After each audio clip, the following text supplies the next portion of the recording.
sindicalismo, reunión muy importante el próximo viernes.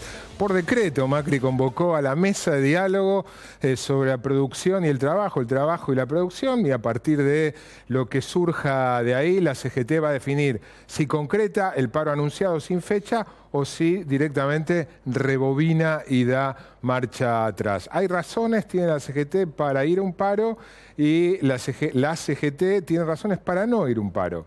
Sobre eso, la columna de José Hoy con José Nathanson. Hola, José. ¿Qué tal, Marcelo? Buenas noches. Es así, tienen razones y Hay de las dos cosas. ¿Vos te acordás que hace un par de programas especulábamos con la cantidad de tiempo que había pasado desde que asumía un presidente hasta que se convocaba el primer paro nacional?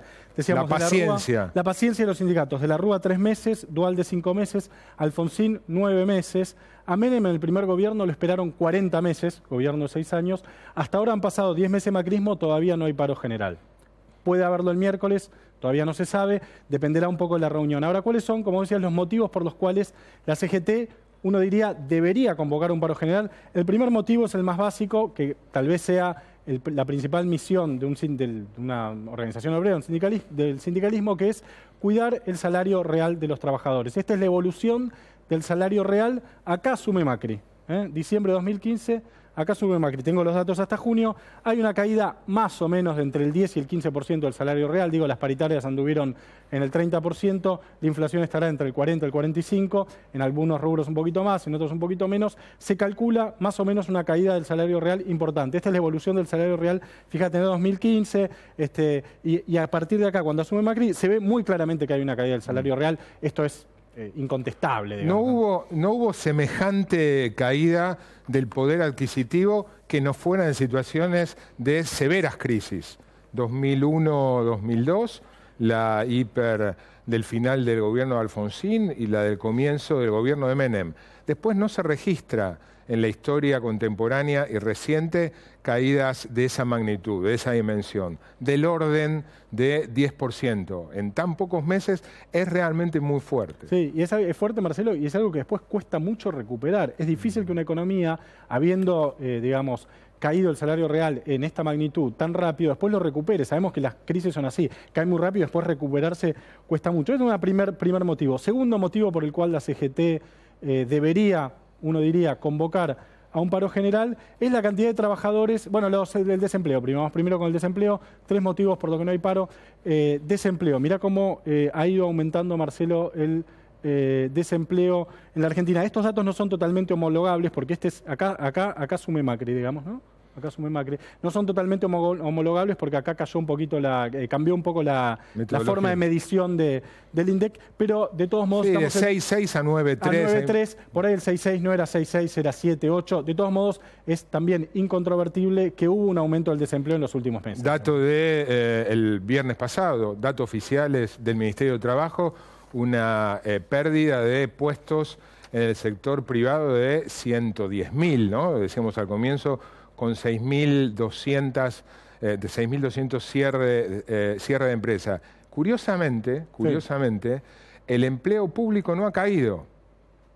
El total de empleo público de los 3 niveles, ¿no? Nacional, provincial y municipal, está prácticamente en el mismo nivel que en diciembre del año pasado. Hubo alguna caída del sector público nacional, pero compensada por algunas provincias y municipios. Es una destrucción de empleo privado, básicamente. Destrucción de empleo privado. Sí. Y tercer motivo, Marcelo, por el cual uno diría que la CGT debería convocar un paro general, es porque Macri no está cumpliendo su promesa de campaña, que es reducir la cantidad de trabajadores que pagan ganancia y el monto de lo que pagan ganancia a los trabajadores. Fíjate, esta es el total de trabajadores que pagan ganancia en diferentes años. Acá Rodó está jugando. Este es el pico, en el 2012, después hubo una reformulación, estamos en el segundo mandato de Cristina, cayó muy abruptamente, pero fíjate cómo siguió creciendo y cómo en el 2016, por ahí si Rodó va acá y pasa acá, pagaban ganancias 1.100.000 trabajadores y en el 2016 pagan ganancia 1.150.000 trabajadores y acá 1.100.000. Es decir,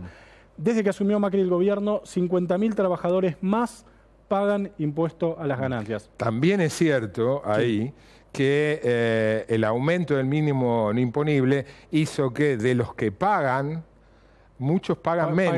Paguen menos. Bueno, paguen menos. El sacrificio fiscal, por llamarlo de alguna manera, de la modificación de ganancias que hizo el gobierno la estima en 50.000 millones de pesos para el año 2016. De todos modos, Marcelo, una cosa que me parece interesante señalar es que es un reclamo histórico de los trabajadores bajar la cantidad de trabajadores que pagan impuestos a las ganancias. Es algo que en algún momento el kirchnerismo quiso hacer, empezó a hacer, no pudo, hizo parches de más, que Scioli prometió en la campaña, que Macri prometió en la campaña, que Massa prometió en la campaña y que al mismo tiempo el gobierno actual está manteniendo. Uno diría que el impuesto a las ganancias es casi una política de Estado, digamos, ¿no? Pues es algo que los gobiernos no pueden tocar. Lo mismo con las retenciones a la soja, que han bajado, pero no tanto. Ya había una promesa de irla bajando 5% al año, ya dijeron que no lo iban a hacer. Uno diría, estas son políticas de Estado, tanto que a la gente le gustan la política de Estado, ahí tenés dos políticas de Digamos Estado. aquí, para poner contexto, que todo el ruido y el griterío, que es cierto, como dice José, que históricamente viene realizando la dirigencia sindical para disminuir el pago de impuesto a las ganancias, son medidas que afectan a ni siquiera a la mitad de los trabajadores formales, pues si no, no pagarían ganancia, que más ganan. Es al tercio de los trabajadores que más ganan los que están pagando. Formales. Formales. Los totales, el como 10%, mucho, claro. como mucho. Claro. Y además es muy, si se quiere, dispar la queja de la dirigencia sindical para que bajen impuestos a las ganancias con lo poco que reclaman respecto a otro impuesto que pagan todos, ellos también, que es el impuesto a valor agregado. Mucho más hay regresivo. Un tema que alguna vez lo hablamos en la radio, que es la percepción social del impuesto. El IVA está atomizado en un montón de microoperaciones cotidianas, cuando compras leche, pan. Todos los días. Todos los días estás pagando IVA. En cambio, el impuesto a la ganancia te llega una vez por mes en tu recibo de sueldo y lo ves clarito. Digamos, hay una percepción social diferente del impuesto. Esas son las razones por las cuales la CGT sería lógico que parara. Que pare. Vamos a ver por qué no para. ¿Por qué no para? Las sin razones del paro, si te parece, pasamos a la siguiente placa. La primera son las concesiones acotadas del gobierno nacional, fueron anunciadas hace unos días. Bono para 3,2 millones de jubilados que cobran la mínima, bono para 2,1 millones de familias que cobran la UH y exhibición del pago de ganancias en el medio aguinaldo hasta 15.000 pesos para 600.000 trabajadores que cobran menos de 55.000 pesos brutos. Eso está, si se quiere, a confirmar el Eso está próximo... firmado. Bueno, fueron concesiones que ya el gobierno ofertó, digamos. Sí, pero el monto todavía a confirmar, cuánto es el monto del refuerzo. Sí, para los si son 1.000 pesos o cuánto. Digo acotadas porque, por ejemplo, para las familias que cobran AUH, se anunció que no es por AUH, o sea, una familia que tiene 5 hijos cobra un bono. Lo cual es digo, ya que hablamos de gobierno, de racionalidad y irracionalidad, hay una cosa de irracionalidad y no es lo mismo tener un hijo que tener 6 y cobran los dos lo mismo. Digamos. Si fueran 1.000, cobrarían 1.000 en ambos casos. Si tenés 6 hijos y tenés un hijo, digamos. Acá también no son todos los jubilados que cobran la mínima, sino los que cobran la mínima y no tienen, por ejemplo, una pensión al mismo tiempo. Bueno, hay una serie de cosas que hacen, por eso puse concesiones acotadas. Motivo 2, que me parece que es un motivo políticamente interesante, que es lo que uno llamaría casi reunionismo.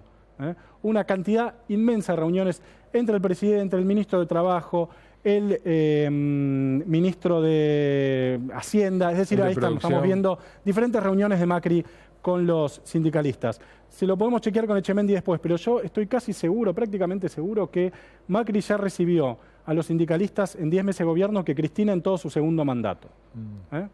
Lo cual no quiere decir que este sea un gobierno pro trabajadores, quiere decir que es un gobierno el cual se sienta permanentemente con los sindicalistas a conversar, aun cuando después no le den lo que quieren. Y esto tiene un efecto político también.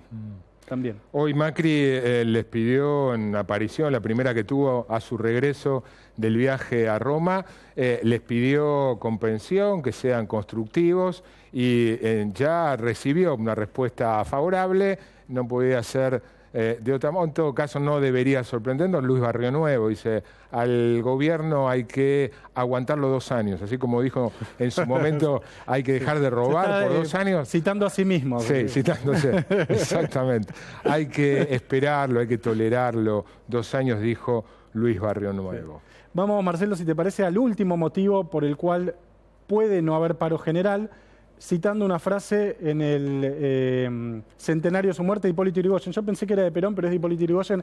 Efectividades conducentes.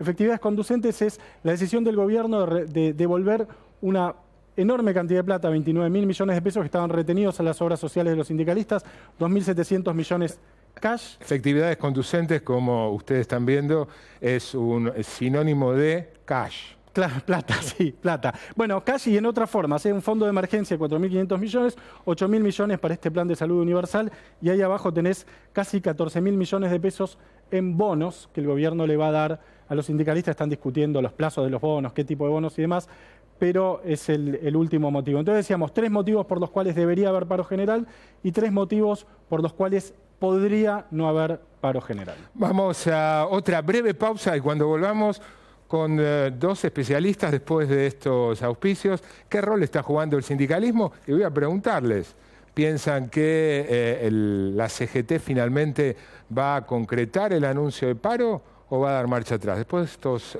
auspicios.